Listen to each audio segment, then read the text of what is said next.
नमस्कार, मैं हूं आनंद शर्मा और आप देख रहे हैं इंडिया आप तक न्यूज कड़वा लेकिन सच।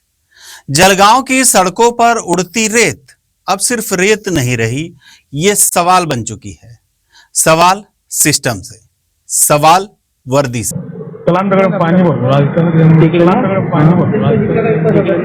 सोनं खरेदीसाठी विश्वासाचं एकमेव नाव भंगाळे गोल्ड और सवाल उन जिम्मेदार लोगों से जिनके पास जवाब होना चाहिए। हमने इस पूरे मामले में सच जानने की कोशिश की। तालुका पुलिस थाने के इंस्पेक्टर साहब को फोन किया, लेकिन फोन नहीं उठा। शायद वो व्यस्त होगा।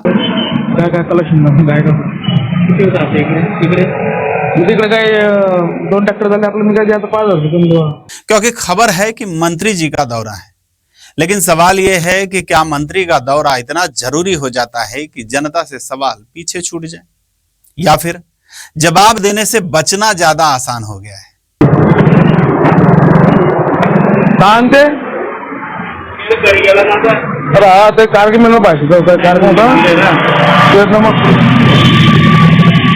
आपल्या प्लेट लावली मागे शिकालीमध्ये मागे भेटली आली आपल्याला कसं आपलं डॉक्टर कलांतर पाणी भरपूर तिकडे ना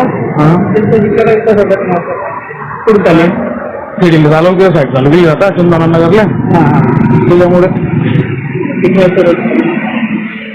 तिकडे सारखं आलं होतं तसं धावपडेल गेले ना तिकडे आपलं माणसं माणसाकडे गेले ना काय काय कलेक्शन काय तिकडे तिकडे काय 2 ट्रॅक्टर झाले आपलं म्हणजे आता 5,000 कोणाले तर आपलं होतं आपले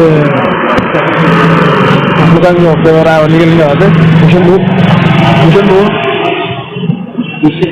वागणं करले भूषण लप्पा ह्या वागणं काय नाव तुझं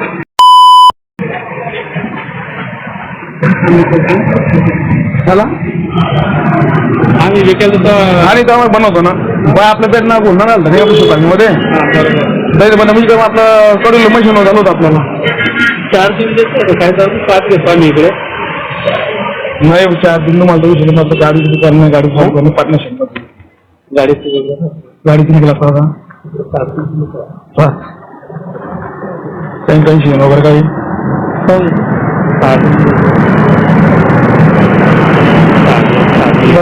पण सांगतो मला दादाशी फोन बोलून घेतला असतो काही काम तसं काही नाही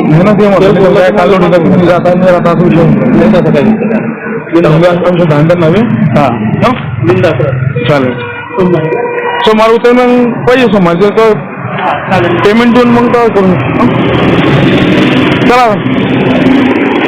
अब जरा ठहर कर सोचिए, अगर वही पुलिस कर्मचारी जिनके कंधों पर कानून की जिम्मेदारी है, अगर वही लोग आरोपों के घेरे में हैं, तो कार्यवाही आखिर कौन करेगा?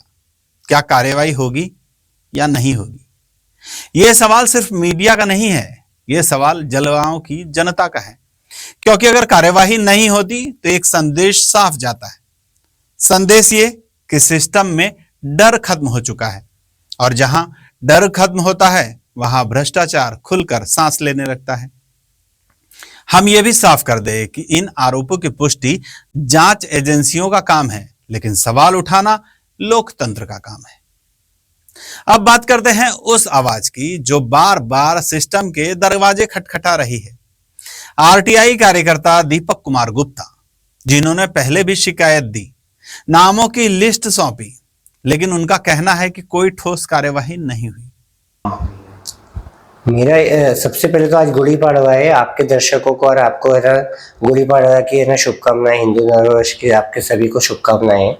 दूसरी बात, आपने जो प्रश्न किया हुआ है वो एक अच्छा प्रश्न है कि इस पे क्या कार्रवाई हुई है। मैंने इसके पहले ना मैंने तकरार किया था, सबकी लिस्ट दिया था, मुझे माहिती मिली हुई थी उस समय। तो एसपी साहब के पास में मैंने सोशल मीडिया के थ्रू है ना फेसबुक पे डायरेक्टली नाम जाहिर करा था, और नाम जाहिर करते हुए बोला था कि इनके ना हमने वालू के हफ्ते के इतने रेट हो रहे हैं, ऐसा है ना हमको मालूम पड़ा है, तो हमने वालू इनसे लेने का है। उस समय पूरी वालू जिले में बंद थी, तो तभी भी वालू चल रही थी। तो एसपी साहब ने उस समय ना कार्रवाई करते हुए उनको है ना वो पदों से हटा दिया गया था। और है ना चमत्कारिक रूप से ना, जब तो हटा दिया, लेकिन चमत्कारिक रूप से ना बहुत से जो अधिकतर है वही पदों पे एक आध महीने के बाद में वापस आ गए हुए।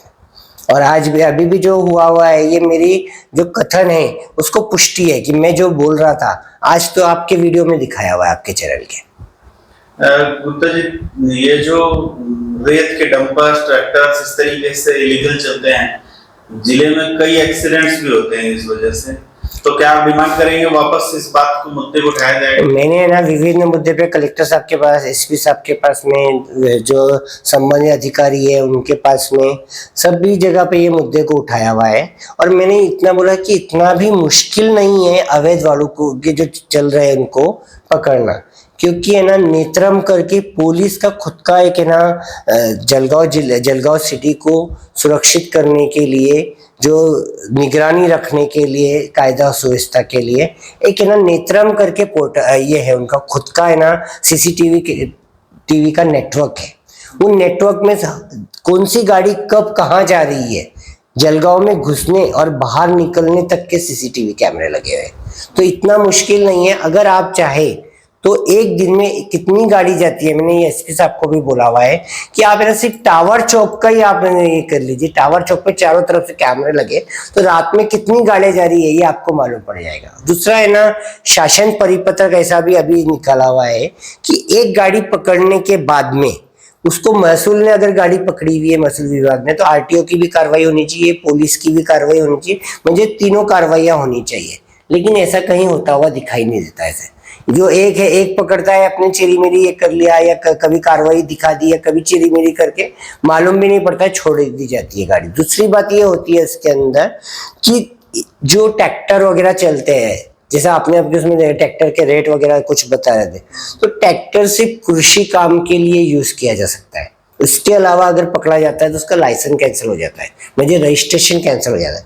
फिर भी इतने ट्रैक्टर भरे हुए चलते हैं, तो ये किसके आशीर्वाद से चलते हैं, ये फिर इन्हें सोचने का विषय।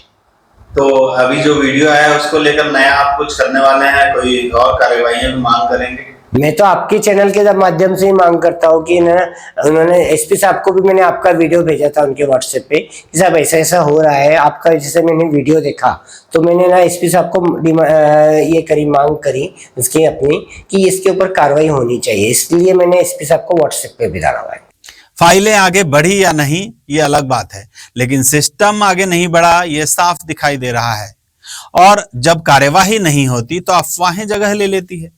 लोग खुलकर कहने लगे हैं कि भ्रष्टाचार की जड़ें ऊपर तक जाती है।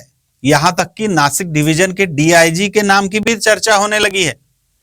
हम इन दावों की पुष्टि नहीं करते, लेकिन जरूर कहते हैं कि अगर ऐसी बातें सड़कों पर कही जा रही है तो जिम्मेदारी और ज्यादा बढ़ जाती है, क्योंकि भरोसा एक बार टूट जाए तो सिर्फ सफाई देने से नहीं लौटता, कार्यवाही के बाद लौटता है। अब सीधा सवाल, क्या पुलिस मुख्यालय इस मामले को गंभीरता से लेगा? क्या दोषी पाए जाने पर सख्त कार्रवाई होगी, या फिर यह मामला भी बाकी फाइलों की तरह धूल खाता रह जाएगा? जलगांव इंतजार कर रहा है, सिर्फ जवाब का नहीं, कार्यवाही का भी। अगर आपको ये रिपोर्ट जरूरी लगी तो इस वीडियो को लाइक करें, चैनल को सब्सक्राइब कीजिए और अपनी राय कमेंट बॉक्स में जरूर बताइए। मैं आनंद शर्मा, इंडिया अब तक न्यूज से, कड़वा लेकिन सच के साथ। जय हिंद। विश्वास सदियों का, विरासत अपनों की, हर पीढ़ी जिसे पहचाने वो चमक रतनलाल सिवाफना ज्वेलर्स की। इंडिया अब तक समाचार, कड़वा लेकिन सच।